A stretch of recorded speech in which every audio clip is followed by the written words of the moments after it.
লন্ডনে অন্তর্বর্তী সরকারের প্রধান উপদেষ্টা ও বিএনপির ভারপ্রাপ্ত চেয়ারম্যান তারেক রহমানের বৈঠকের পর জাতীয় সংসদ নির্বাচনের সময় নির্ধারণে টানাপোড়েন যেন অনেকটা থিতু হয়েছে। বিপরীতে আলোচনা জোরালো হয়েছে কবে ত্রয়োদশ জাতীয় সংসদ নির্বাচনের তারিখ ঘোষণা করতে যাচ্ছে নির্বাচন কমিশন।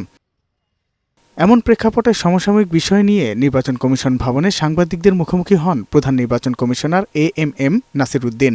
এ সময় তিনি বলেন, সরকার প্রধানের সাথে আলোচনার পর নির্বাচনের তারিখ ঠিক হলে সেই অনুযায়ী তফসিল ঘোষণা করবে ইসি।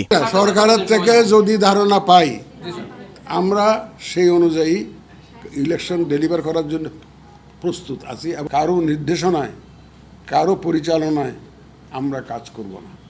যারা যারা খেলতে চান তারা যাতে নির্বিঘ্নে খেলতে পারেন সেই ব্যবস্থাটা করে দেব। আমরা রেফারের কাজ করব।